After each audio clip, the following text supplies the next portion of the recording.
Merci. Tu aurais fait la même chose pour moi, Diego. Rentre avec le premier vol. Je vais aller t'attendre à la cafétéria de l'aéroport. Paloma, tu me jures que tout va bien? Non, Diego, ça ne va pas fort. Je n'arrive pas à croire qu'il existe des gens capables de faire ça. Tu vois ce que je veux dire? Tu sais ce qu'ils ont fait, Diego? Tu sais ce que Miguel et Bérénice viennent de faire? Ils ont vendu leur fils. Et il faut quand même très peu de morale pour faire ça. C'est pour ça que j'ai voulu le récupérer.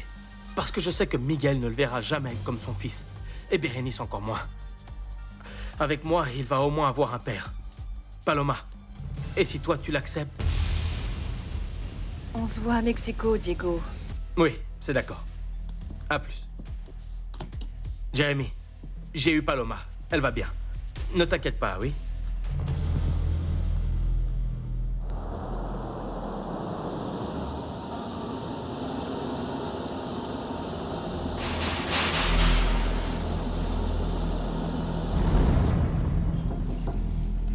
Entrez.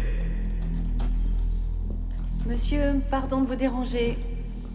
Oui. Dites-moi ce que vous voulez, Elena. Je viens juste vous dire que Mademoiselle Eugénia n'a pas avalé votre histoire de réunion. Elle vous attend juste là. Elle m'a dit qu'elle ne partirait pas d'ici avant de vous avoir parlé. Vous voulez que j'appelle la sécurité? Non, non, non, non, non. Tout ça ne serait que... contre-productif. En effet, surtout dans son état, on voit bien qu'elle est enceinte. Vous savez quoi? Je crois que vous devriez faire un geste parce qu'elle n'a pas l'air contente. Du tout, monsieur. Tu ne peux pas me faire ça, Fabien. Je suis enceinte et je veux avoir un enfant de toi, Fabien. Prouve-le-moi, hein. Prouve-le-moi. Parce que vu le nombre de tes amants, rien ne me dit que je suis le père. Tu n'es qu'un lâche, Fabien. Tu es à peine un homme. Et toi, tu n'es qu'une imbécile. Je t'avertis, hein. Ne remets plus jamais les pieds dans ce bureau et qu'il ne te vienne pas à l'idée de faire un scandale, parce que je te jure que tu entendras parler de moi. Et tu t'en souviendras.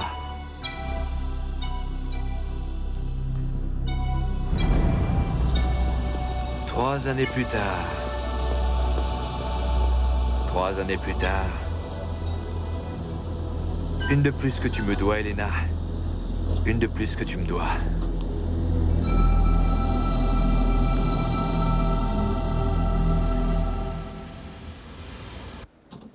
Monsieur Avellaneda, on vient de me faire parvenir ce rapport au Bureau des Relations Publiques. Ça nous vient de New York et il me semble que ça vient du conseiller juridique du Conseil. Oui. Oui? Oui. Voilà, c'est tout. Excusez-moi, Merci monsieur. Martha, c'est très aimable. Patty, je veux que vous me trouviez Carlos Fontalbo parce que je dois lui parler de toute urgence, merci. J'ai en ligne Monsieur Mariano Sanz depuis Madrid. Ah, passez-le-moi s'il vous plaît. Comment vas-tu, Mariano? Comment était le voyage? Bien, bien Roberto, très bien. Et puis, comme on est samedi aujourd'hui, je n'ai trouvé personne au conseil à Madrid, mais je me suis arrangé seul et je suis à l'hôtel et tout va bien. Comment ça se passe? Écoute, non, pardonne-moi. Ne t'inquiète pas, le conseil ne s'est pas effondré, tu n'es parti qu'hier. Ouais, je sais, mais je posais la question pour Martha. Comment elle gère son bureau? Elle a des problèmes? Je suis agréablement surpris. Tu avais raison. Ça a été une excellente initiative, Mariano. Attends, Mariano. Ne tourne pas autour du pot. Tu veux avant tout des nouvelles d'Elena. La réponse, c'est que je ne sais pas. Elle n'est pas venue au bureau de la journée. Et tu ne sais pas pourquoi? Écoute, je te propose ceci. Appelle chez elle, et quand tu auras apaisé toutes tes inquiétudes, tu reprendras contact avec moi pour parler de travail. Ça te va? Non. J'ai vraiment appelé pour te parler, Roberto. Écoute un peu. Voilà. J'ai pensé pendant tout le voyage à ce que nous nous sommes dit la dernière fois. Tu te souviens? Tu as interrogé Paloma au sujet de Fabien. Et aussi de la Cafetalero quand elle était à son service. Droit au but, Mariano. Je voulais te demander si tout ce que tu lui as demandé avait un quelconque rapport avec l'affaire de Carlos Fontalbo. Est-ce qu'elle y est mêlée? Non. L'enquête ne tourne qu'autour de Fabien. Écoute, je vais t'expliquer ce qu'il en est. L'autre jour, Fabien l'a menacé de détruire sa carrière à cause de cette fichue propriété. Mariano, s'il te plaît. Les menaces de Fabien sont une chose, l'affaire de Carlos Fontalbo en est une autre. Je suis le premier à vouloir protéger Elena.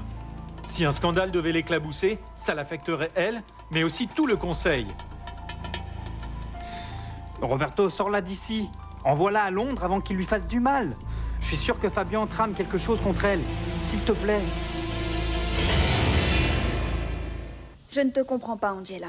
Comment il t'est venu à l'esprit d'exiger des actions de la compagnie? Parce que je les mérite. C'est le minimum que Jean-Francisco peut me donner, qu'il doit me donner. Tu as la maison de campagne. Je veux dire, si tu veux vraiment divorcer, demande une bonne pension. Mais le coût des actions, ça me paraît un peu exagéré. Tu crois? Pourquoi? Enfin, tu ne peux pas toucher à la Cafetalero, c'est le patrimoine de Fabian. Ah, le fameux patrimoine de Fabian. Et tu as déjà oublié qu'il avait risqué son patrimoine et celui de toute la famille en pariant très gros à la bourse? C'est pour ça que je veux ma part. Je ne suis pas prête à courir ce genre de risque. Après tout, Barbara, tu ne devrais pas t'inquiéter pour ces choses-là. Comment se porte ta grossesse? Tu me le demandes à tout bout de champ. Et s'il arrivait quelque chose à l'enfant que j'attends? De quoi parles-tu? Je ne sais pas, peut-être que j'aurai un problème durant la grossesse. On ne sait jamais. Tu as eu quelque chose? Non, mais... Non, Barbara. Il n'y a pas de mais qui vaille. Tu sais parfaitement ce qui peut t'arriver si tu as des problèmes pendant ta grossesse. Tu sais ce que tu risques. Mais c'est pour ça que je veux que tu m'aides. J'ai besoin de partir un peu, peut-être à Houston. Je veux être proche de mon docteur. Je veux m'assurer que mon bébé naîtra sans le moindre problème.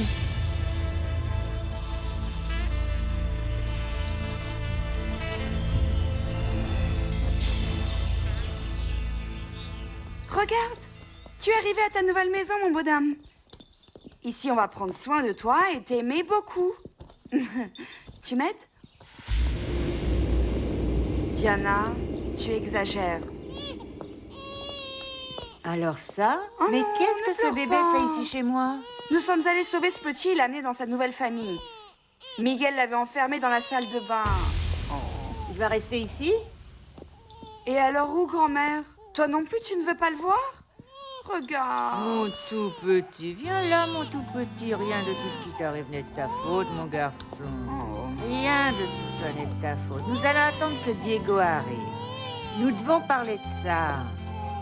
Écoute, ce que nous pouvons faire, c'est arranger une des chambres pour lui. Non, non. Mon neveu va dormir dans ma chambre. Tu as vu comme il pleure? Mais enfin, Daniela, arrête de dire des sottises. Cette situation est très délicate. Salut la famille! Harold McLean est de retour! Grand-mère! Ah, Harold, mais qu'est-ce que c'est que ces manières? Félicite-moi, grand-mère. Mon exposition a été un succès. J'ai eu... C'est le nôtre, mon amour. Quel idiot tu fais, Harold? Mais oui, c'est l'héritier. Cet enfant n'est pas de la famille. Écoute, Diana, même si Miguel est le vrai père de Ricardo, Diego est celui qui s'en occupe. Il aime comme s'il était le sien. La mère l'a abandonné et le père l'a vendu. Tu crois que nous pourrions aussi l'abandonner, le pauvre bébé? Je ne l'accepte pas, Daniela. Je ne veux pas le voir et je ne veux pas qu'il soit ici, ok? Ne t'inquiète pas, bébé, ne t'inquiète surtout pas. Comment il pourrait ne pas s'inquiéter? Écoute, j'ai vécu la même chose à mon arrivée ici. Personne ne m'aimait. Je me sentais vraiment mal, tu sais. Même si elle a l'air tout le temps en colère, Mère Grand est un amour. Je te jure, elle va très bien te traiter et elle va t'aimer comme elle m'aime à moi, je te le jure. N'est-ce pas, grand-mère? Dis-lui que si, grand-mère. Je dois parler avec Diana. Tenez, essayez de calmer. S'il sent que personne ne l'aime, comment il peut arrêter de pleurer? Là, viens. Viens avec Qu'est-ce qu'elle a, cette famille? Le pauvre Bochou. Tonton Nous autres, Harold, oui, nous il t'aime.